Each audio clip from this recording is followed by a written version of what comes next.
Hi children, I once again welcome you all to the history class, and we have been learning about the rise of nationalism in Europe. In the last video, we are learning about hunger, hardship and popular revolt in France, particularly in Europe. And now let me continue the same topic today. Okay, dear children? Right. Hunger, hardship, and popular revolt. In the year 1845, weavers of Silesia had led a revolt against contractors. In the last video, I told you about this.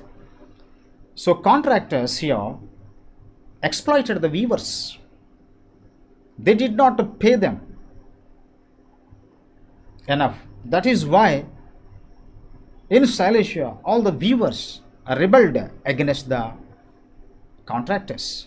And not only that, the weavers, yes, they became so indignant, and later they went to their residence, and then they attacked their buildings, mansions. They attacked their mansions. When they attacked it, the contractors took the help of the army and they suppressed that revolt. So they were totally suppressed by the contractors with the help of the army.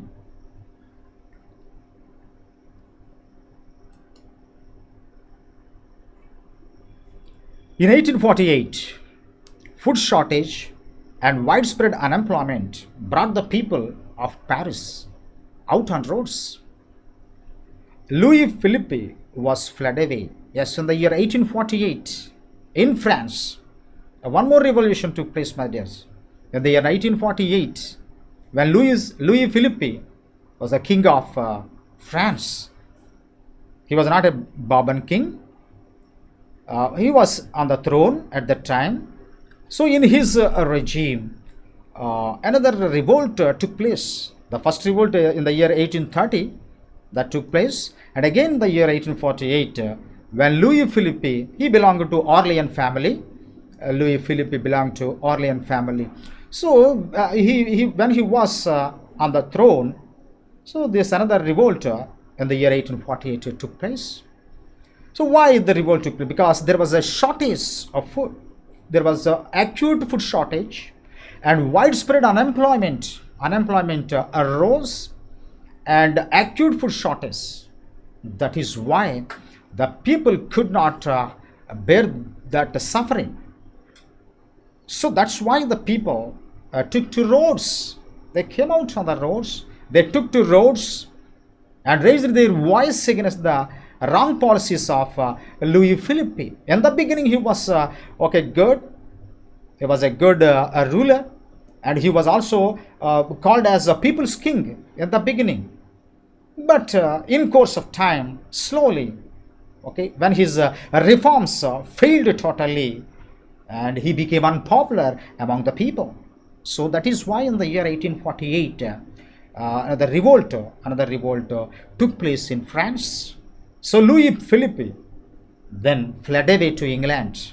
So for his life, when the people rebelled against him, when they tried to attack his palace, so Louis Philippe, for his life, he fled away to England. And later, liberal middle classes in France, Germany, Italy, Poland, etc. demanded for a nation states based on constitution, freedom of press and freedom of associations. So they demanded, all the people in Germany, the people in France, people in Poland and Italy demanded a nation states. They demanded a nation state, and that nation state should be based upon constitution and freedom of press and freedom of association. Because in those days, people were deprived of the rights. People were deprived of the civil rights. They did not have right to freedom of speech and expression. There was no freedom of association. There was no right to freedom of association. So that is why the people in all these nations, particularly in Europe, So they began to raise their voice for especially nation states, and that should be based upon constitution, freedom of press, and freedom of association. And later, women had formed their own political associations and founded newspapers and took part in political movements. From the very beginning, women played a significant role. They played a vital role in French Revolution. In every movement, in every upsurge, in every upheaval, women in France and in other parts of Europe played a vital role, but unfortunately, they were not respected. They were not given any rights at all. They were treated as subordinates in the society. Even they were not given any right to vote till 1946. They did not have right to vote. After all, in the year 1946, they obtained a right to vote. So from the very beginning, women were ill-treated in France. So now women got some what we call awareness, and as a result they became aware of all their rights, and now they started establishing some political associations. They founded newspapers, and they took part in political movements. So through newspapers and through political associations, they tried to bring awareness among the women community by these women leaders. Especially, so many women leaders played a major role in France. Degoges, Olympe Degoges, a famous woman revolutionary in France, played a significant role in mobilizing women. And she fought for the rights of women during French Revolution. Olympe Degoges. Likewise, so many women revolutionaries came forward and started revolution and started questioning the authorities and demanding for rights. And later, conservative forces were able to suppress liberal movement. And already in the last video, you have learnt about the rise of conservatism and the Treaty of Vienna. Okay, and then what was the aim of the conservatives? The conservatives wanted to restore and revive the old order or monarchical system in Europe. So here they tried their best. Okay, the conservative forces were able to suppress the liberal movements, but the liberalists did not want old order. But here the conservatives or the monarchs wanted to revive and restore the old order, monarchical governments. They wanted monarchical governments to be revived. But whereas the liberalists didn't like it, that is why the conservatives suppressed the movements of liberalists. So, but they could not restore old order. They tried, but conservatives could not restore the old order. And now let me tell you about the making of Germany and Italy. Making of Germany and Italy, or in other words, unification of Germany and Italy. Now let us discuss about the unification of Germany under this subheading, the making of Germany and Italy. Okay. Now let me tell you about the unification of Germany. Germany, very powerful nation in Europe, my dear children. And this Germany was previously, it was divided into a number of kingdoms and states. It is said that Germany in those days was an assemblage of nearly 360 states. It was a divided country in Europe. So there was no nationalist feeling among the people. Nearly 360 states existed in Germany. So the entire Germany was divided into a small fragments and small kingdoms. And each kingdom was ruled by a king. No spirit of oneness among the people. So such was the condition. And sometimes they began to fight against each other. So those were the conditions in Germany, prevailed for so many years. So under these conditions, now the people in Germany wanted to unite Germany. They wanted to unite their country, and they aspired for the unification. So Prussia one of the powerful states in Germany. So many states were there. I told you 360 states were there. But remember, in those days, some of the parts of Italy, particularly the Roman Empire, the Holy Roman Empire was also part and parcel of Germany in those days. Likewise, nearly there were 360 states. Of these, Prussia was the famous and the powerful state, and it led the movement, and it took the leadership.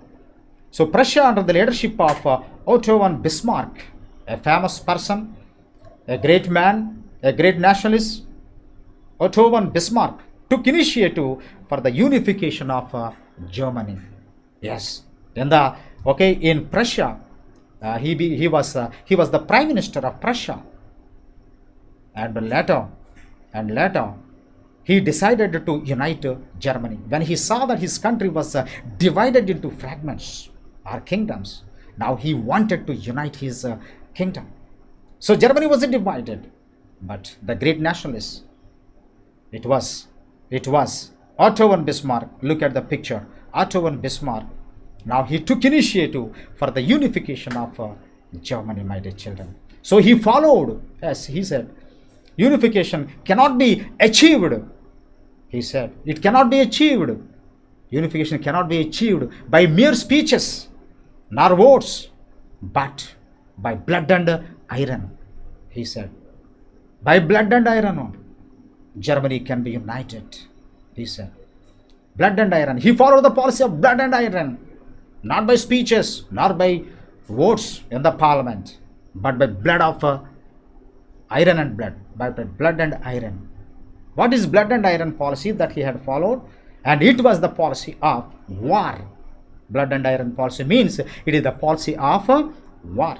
For this very reason, Bismarck waged so many wars. He waged so many wars, my dear children. Yes, he waged wars, and he attacked neighboring countries, and he expanded his kingdom, and he made wars with Denmark, Austria, and France.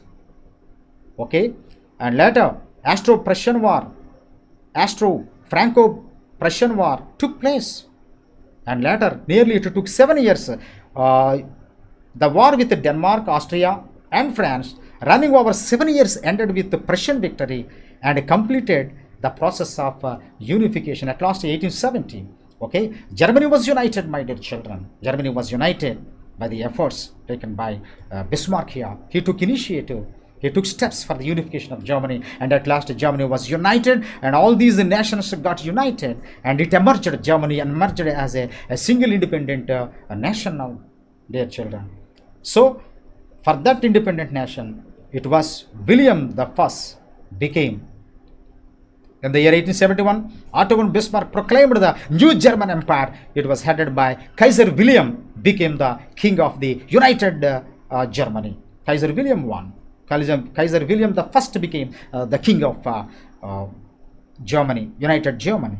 The new state placed a strong emphasis on modernizing the currency, banking, legal and judicial systems in Germany. So William Kaiser and Bismarck together took so many steps, and they strengthened Germany, and they made Germany as a powerful country in Europe. So likewise, Germany, divided Germany, was united by the efforts of Otto von Bismarck, and the united Germany's king was Kaiser William the First. Okay, dear children, that is the unification of Germany. And in the next video, we shall discuss about the unification of Italy. Till then, keep watching. Thank you very much for watching this video.